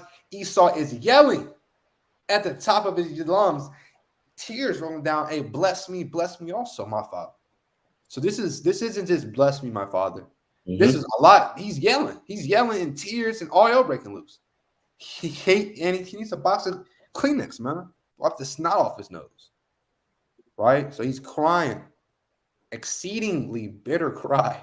Jacob probably hearing this. He probably, no. hey, mom's probably hearing this. All hell breaking loose. He may be waking up babies. he don't give a damn though. He cried an exceedingly bitter cry. God, free to jump up to verse number 35, King. Genesis 27 and 35. Oh, Salaki. Come. Like, I just want to make a quick point. Like, Esau, he always does it all the time. Like, his sons and daughters do that all the time. They know what they're doing is bad, but then when the blame goes and, they see the repercussions of their actions, now they want to try to cry and play the victim. There's literally a video of a Karen, right? Is a Karen, and she's harassing the Eve, and the Eve is recording, right? And she's harassing her, and then she's like, "Stop recording me!" And then all of a sudden, she starts acting like the victim. She starts being like, "Oh, so you're hurting me, like you're hurting me." So, like, I don't know. So Esau, that's what they do. They try to cry and try to play the victim, knowing damn well that they're the ones that put them upon themselves. So you put it upon yourself to do that, man. You shouldn't have sold it then, man. You shouldn't have. And really, you go to Romans 9, going a deeper level. Esau didn't really have a choice. The Lord, he chose. It says according to election, right? According to election, the Lord chose Jacob, and he rejected Esau even before birth. Man, you want to get technical, right? But God. So that's right. So we got to be careful, man. We can't be giving heed to crocodile tears. It's because somebody crying and yelling. That don't really mean anything for real. Got to examine the matter. And that's what a king is going to do, man. Whether there's tears involved, whether there's no tears, whether somebody's at the proud, whether they're sorrowful, and you got to examine the matter. And we didn't see Isaac. He didn't fold, man. He didn't really care. He kind of just said it what it is. He just kind of said what happened. He went, son, I'm sorry, this and that, right? So we can't be giving heed to crocodile tears. Right. And we're going to see Esau's actions after this. He's supposed to be sad, but let's see what Esau does. So was he really sad, or is he faking it, man? Lying. Right. Coming with this. And to kind of land me back on what you were saying, what Yashala was saying about the Edomite, Esau knew he sold the birthright to Jacob. He could have easily told his father, "Oh, I sold that to my brother, but I'll still go get you some venison." He went out and hunted and stalked out, and he got back kind of quick too. He got back kind of quick. And he went and done all of that and was still going to snake his brother for the birthright when he could have told his father, "Oh, I sold that, but I'll still go get you the venison that you love." Yep. Great point, Elder. That's a good point. Excellent point. So, these tears, man, just because somebody's crying, that doesn't really mean anything. Got to kind of examine and understand what's going on. Right? So, we can jump down to verse number 35. Come on. 27 and 30, Genesis 27 and 35. And he said, "Thy brother came with civility and have taken away thy blessing." So Jacob came with subtlety, man. Let's see what this word means. What does it mean to be subtle? Right? Hey, plain. He hit Esau with the finesse. I mean, how much plainer can that get? He hit Esau, our forefather Jacob, the father of all so-called blacks, Hispanics, and Native Americans. From the beginning, we've been finessing the so-called white man. From the womb. Literally, Jacob's name means supplanter. So that's how we know these things are really spiritual. I don't know why they just don't tell me what the definition is. I didn't ask for the synonyms, right? It says subtle, right? Delicately complex. Right? Our people, we're very subtle. Our people commit all types of crimes and get off scot-free. Our people scam. Scamming is huge. Taking credit card numbers from an old lady and you damn stealing all of the money that's in her account. That's wicked, right? But it's in our spirit from the beginning to be subtle, to be complex, to be clever, right? Indirect methods to achieve something. You know, our people do all types of wickedness and they get away scot-free, man. Why? Because it's in our spirit to be subtle. Jacob literally cosplayed as Esau. He put on Esau's clothes, came in and said, "Hey, I'm Esau," and he played it. So these actors, Will Smith, I can't even think of too many, honestly. Who are some popular actors, Elder? Denzel Washington. Yeah, Denzel Washington. Hey, where'd they get that from? Jacob. You know, Jacob. But yeah, Khan came and he played the part and he passed. He got an Emmy, a Golden Glove, or whatever it's called for the best. And this is some of the best acting ever. He played his brother and he won. He got away with it, man. Why? Because the Most High allowed him to. It was ordained from God. But yeah, Khan came. We could pick up at verse number 36. Con, it's that filthy Oscar. That's that one they get. Okay, yeah. Yep. Damn, Jacob won all of those, all of them. Let's just say Jacob, son of Isaac. But yeah, okay. This is the book of Genesis, chapter 27 and verse 36. And he said, "Is not he rightly named Jacob? For he have supplanted me these 2 times. He took away my birthright, and behold, now he hath taken away my blessing. And he said, hast thou not reserved a blessing for me?" Come. So Esau, he's the main one playing the blame game. Victimhood, just as like the brother said, man. They always act like Karen. They're always right and you're always wrong. Just somehow. They are always right, and for some reason, you're always wrong. So Esau, he's the first Karen. Or I think they called him men when what? Damn, Kevin's. Esau is the first Karen. How are you going to blame him for taking your birthright when you sold it to him? Mm-hmm. That's just like I buy a pair of shoes from Yasha Allah, then I call the police, he stole them from me. That's wicked, man. That's off. Right? That's wicked. Right? And we're not dealing, right? We're not. I mean, that's just wicked. You sold it. What you mean? He stole it. When you sold it, Yashala sell me some shoes, and yet I'm calling the cops on him, and I have a huge grudge after I paid him cash, and he gave me the shoes. Hustle-like-ya. He paid me. However, hey, somehow I got the shoes. However, and yet I'm damn calling them. That's off. I bought the shoes. He sold them to me, and it is what it is. Right. So stop being Karen. That's why when you go to these Karens, they're always so-called white women. Mm-hmm. Right, 90% of the times, right, they're so-called white women. And see, this is Eve because her name is Karen, but these women right here are Karens. Right, Karen. Right. So their father was that. So they kind of gotta act the same way. It is in their spirit to act that same way, man. Somehow you're always wrong, and they're always right, just somehow. You don't. I mean, it doesn't make sense. And we can pick up back to number 37. Oh, so like I got a quick precept. Come on, Ken. This is the book of Sirach, chapter 12, verse 16. It says, "An enemy speaketh sweetly with his lips." You see that? So an enemy is going to speak sweetly with his lips, man. Right? Saying, "Oh, Esau, I mean, it's like Jacob, he's a supplanter, take away my birthright, this and a third." Like how the elder said, like, look, man, hey, you stole it. You know what I'm saying? Like how the brothers are saying, like he sold it. So, but it says an enemy speaketh sweetly with his lips, but in his heart he imagineth how to throw thee into a pit.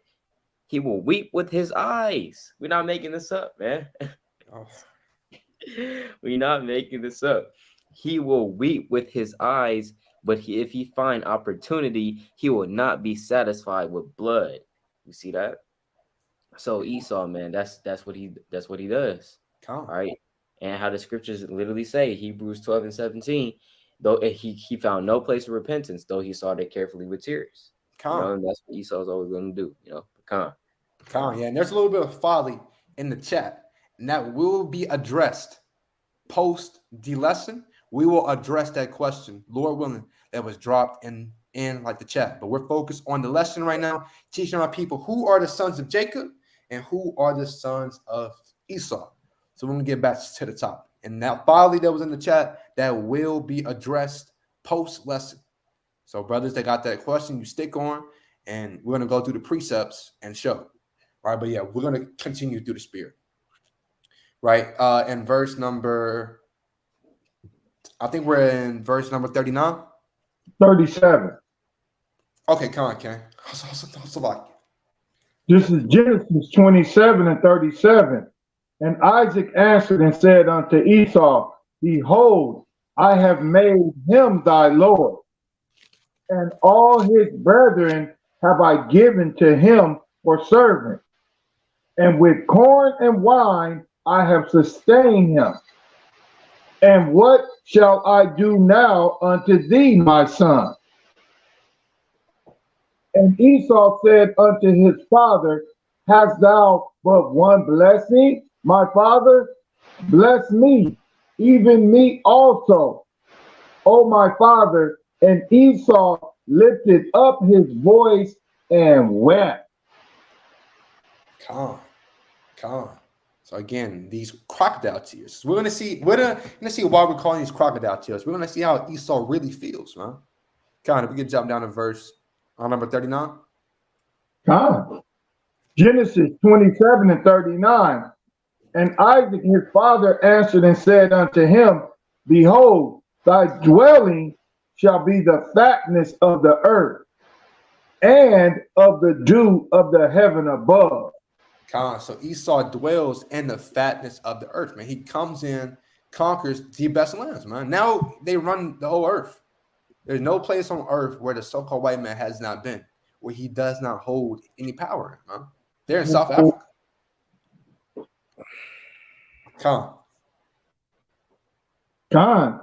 Genesis 27 and 40. And by thy sword shalt thou live, and shalt serve thy brother. And it shall come to pass, when thou shalt have the dominion, that thou shalt break his yoke from off thy neck. So Esau's blessing, his chief blessing, is the sword, man, which is modern day. Of course, we're not walking around with physical swords now. Weaponry. That's his blessing, man.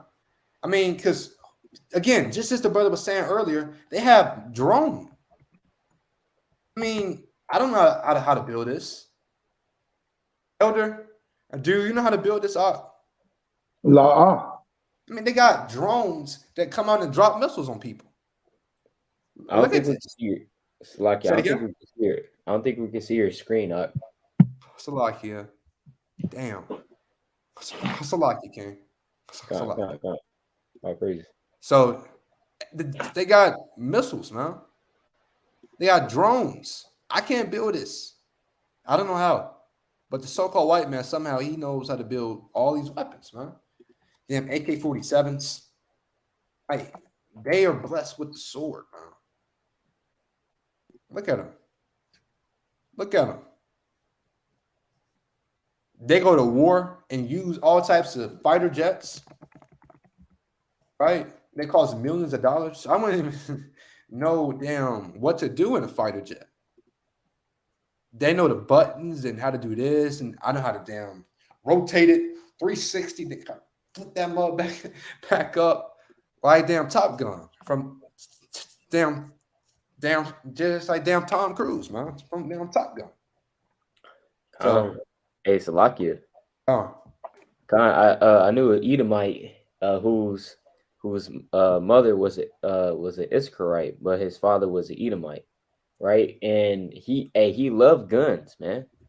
And this man loved guns. You know what I'm saying? Like literally, like I'll be in class, I look over to just like take a glance.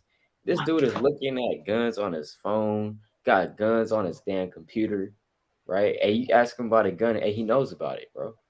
damn. Right? And this was damn middle school, high school.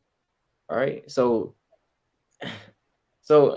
like, yeah, these Edomites, they love weapons and guns and all this other stuff, man.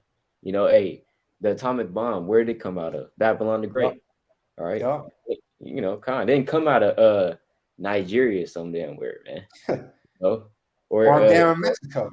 Right, or Mexico. God, you got Issachar building the attack. No, they didn't build that. It was Esau that built that. A whole bunch of council of Edomites building that meticulously, putting witchcraft on it, right? Yeah. So God, but yeah, it's plain. Con. Right. Con. So yeah, let's pick up back. So Esau's blessing is the sword.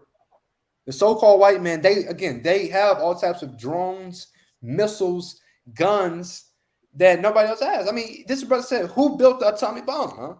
Huh? Who built these things that can kill, weapons of mass destruction? So-called Mexican man, he didn't come up with this. I didn't come up with this. I'm not thinking about how I can take out millions of people with one bomb. That's not in my thought pattern. Right? Mm-hmm. Damn, Operation Paperclip. Salakia, and to land me back on what you were saying, that same bomb will kill you too.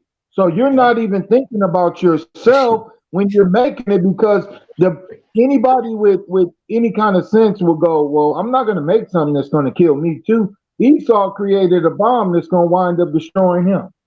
Yup. They got this thing called Operation Paperclip where Nazi scientists came to Nazi Germany came to the US and taught them how to build all kinds of weapons. All kinds. So Esau's blessing is the sword. And that's very, very plain, man. Even when you want to buy these weapons, they only have a few companies that actually make them, huh? Boeing. Let's see if we can pull up the big three. Nordstrom. Yeah, Northrop Grumman. Yup. And there's one more. Yeah, Raytheon. Damn Raytheon. And let's see who is the founder of these companies, man, where they build all these bombs. And these are only really major companies where you can buy bombs and missiles from. Let's search up their CEO. Right, two so-called white men. Go figure. Let's search up. Right. These men look, another three so-called white men. Go figure, man. Why? Because they're blessed as a sword. And now, if you want any real weapons for real, in terms of fighter jets, bombs, missiles, you got to go through one of these three companies. And all of these, let me search up every one of them. CEO. Who are these guys? Kathy. Who is this lady? Right? A so-called white woman, huh? Yeah, it's madness. And this is who you're buying your bombs from. I'm not the CEO. I don't know how to build bombs. I don't want to build bombs. Mm-hmm. And shall serve thy brother. So the so-called white man in the Bible has been prophesied that he has to serve Jacob, Israel. And it says that when we have the dominion, and he shall break the yoke. So we're supposed to, again, we're prophesied that that's supposed to be lords over the so-called white man. But according to the scriptures, as the Lord said, hey, he is going to break his yoke, right? He's going to break our yoke from off of his neck. And that's what's happening now. That's why they're able to roam free now and talk ish on in like the damn comment board, man. It comes with confusion and folly and madness. Why? Because this yoke is broken. And he does what he wants to. He's a rebellious slave, a slave on the loose currently. Right? But we're going to read more about Esau and prove that the so-called white man are the Edomites according to the Holy Bible. And that's my screen sharing. Come on. Yup. And we're going to deal with these questions. I see these comments in the chat. We will deal with them. All right. Come on. If you can pick up at verse number 41, Ken. This is the book of Genesis, chapter 27, verse 41. And Esau hated Jacob because of the blessing wherewith his father blessed him. And Esau said in his heart, the days of mourning for my father are at hand. Then will I slay my brother Jacob. So this is why we say that these are crocodile tears, man. Because in his heart, as soon as he heard that, he hated Jacob. You know? And if you don't know, the so-called white man hates the so-called Black, Hispanic, and Native American man. Right? And let's prove it, man. Let's prove these things, man. Right? This is pictures of slavery. If you love, and we're brothers, technically. If you love your brother, would you put him in slavery and auction off his wife from him and take his daughter and rape his daughter? And for the Native Americans, would you make them walk, if you love them, if you do not have hate in your heart, then why would you make them walk the trail of tears, man? Why would you massacre them and kill over 75 plus million Native Americans, man? Why would you do that if you did not hate them? Make them move from their land. I mean, first you made all of these treaties and you broke them all, man. You made over 300 treaties with the so-called Native Americans who are Israelites, according to the Bible, and you broke every single treaty. I mean, how wicked can you be, man? How wicked can you be? Right? See, now I'm getting angry, man. Because they hate us, man. And our people want to coon out. Right? They literally have massacres where they would kill women, babies, children, right? I went into some of this history not too long ago. I'm going to see if I can find the one that I'm looking for. Right? It's a lot here. Let me find the one that I'm looking for. Because, hey, all of these are massacres, man. All of these are massacres. It's like, if I could make a quick point too. The infamous, I'm not even gonna say he's famous. The infamous, all right, George Washington, all right, the Edomite, his nickname was by the so-called Native Americans, they called him the village destroyer, man. They literally called him in their own tongue the village destroyer, because that's all he did. That's all he did, right? That's all he did, going to and fro throughout all these villages, right, in so-called North America, destroying them, all right, and causing discord among them. Yeah, but yeah, you got it, King. King. And on that same fold, it had a man named Andrew Jackson, and this man was a president, quote unquote, of the damned United States, right? And his nickname was the Indian Killer. Right, he is a infamous, this is the brother said, notorious, right? And so this is two accounts of presidents. These are the men that these men have in high regard, man. From George Washington to Andrew Jackson. They killed these men. It said he killed 30% of the native population. I mean, how wicked can you be? How wicked can you be, man? How wicked, this was the War of 1812, man. And this is just one of them, where they forcibly removed Gad from off of his land. And they have some massacres where they just killed him wholesale. So this is in the Bible that Esau, the so-called white man, hates Jacob, the so-called blacks, Hispanics, and Native Americans. This is in the Bible, and we see it every day, man. I mean, do we even have to pull up the damn pictures anymore? Right? I'm getting mad now, right? I mean, the only way you can do this is if you hate somebody. I can't even imagine putting my knee on somebody's neck like that. That's wild as hell. He's yelling, "I can't breathe," and you put your neck on him, and he's calling for his mom, and you continue with putting your neck on him, huh? I mean, you hate him. This is hatred. This brother got a family. This brother got children, parents that love him. I mean, so like this is getting me mad, right? So the so-called white man, he hates us, and this is in the Bible. And he said, after Isaac dies, as soon as this old man dies, hey, I'm gonna kill Jacob. I mean, how much plain? You literally had this guy called the Indian killer. That's literally his name. So, I mean, hey, Esau is very plain. What man has been killing Jacob? What man has killed as many so-called blacks, Hispanics, and Native American men more than a so-called white man? Has set up laws to fundamentally and legally keep us at the bottom of this damn society, except for the so-called white man, huh? Amendments. He said we were 3/5 of a man. That's really crazy as hell. So this stuff is very, very plain. The sons of Jacob versus the sons of Esau. Right, Khan. Well, we can pick up back in verse number 42.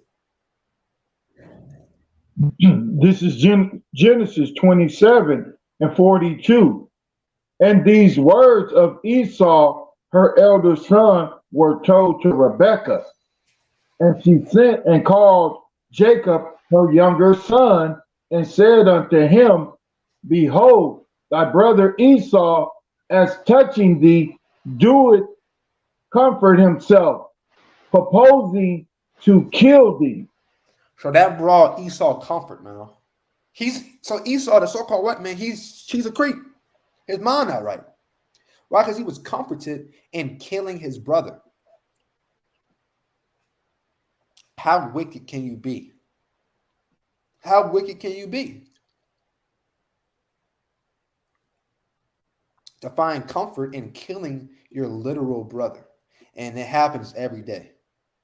But yeah, Khan King, we're gonna pick up in verse number 43. Khan, and just to let me back on what you were saying, he knew he sold that birthright. So to even double back and try to, because he was trying to double back and dulo his brother. Because he was coming back trying to claim what he sold. And then instead of him saying, okay, I did sell it, and let me just, get something from my dad and go on, he said, I'm going to kill my brother. Like, you sold it.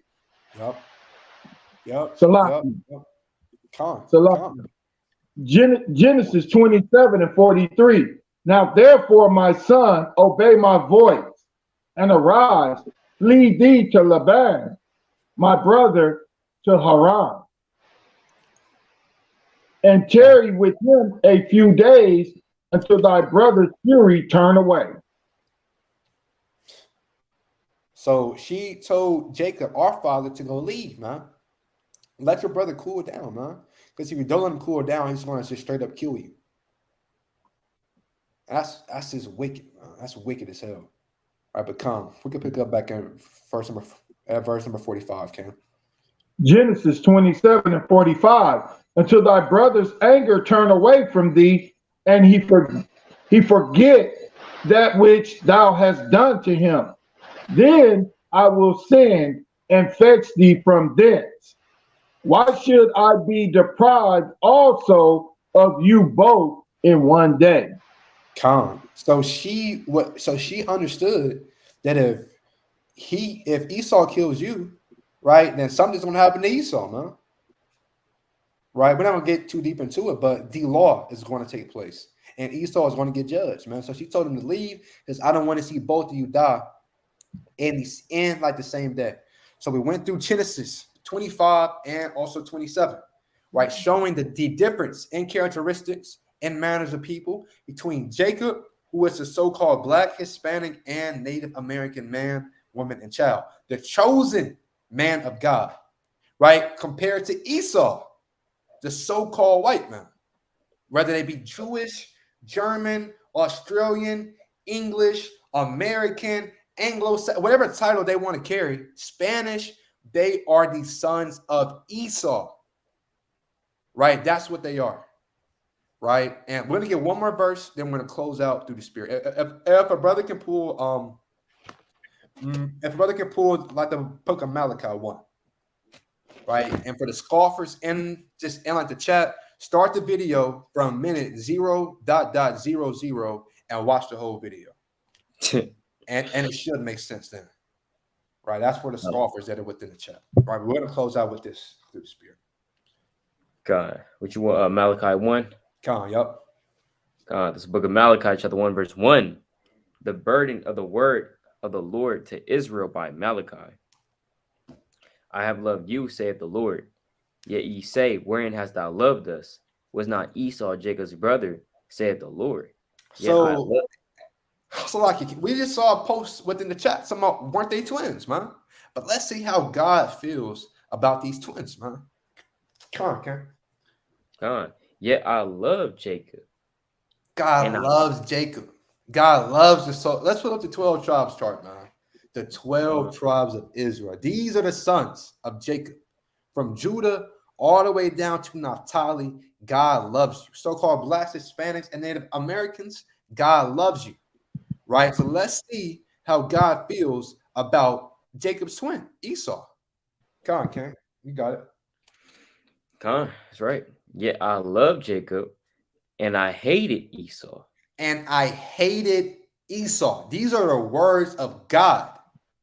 So if you feel some type of way, look up to the sky and take it up with the Most High God, Yahweh. And let's see how you fare, man. Because God already wrote that he hates Esau. Mm-hmm.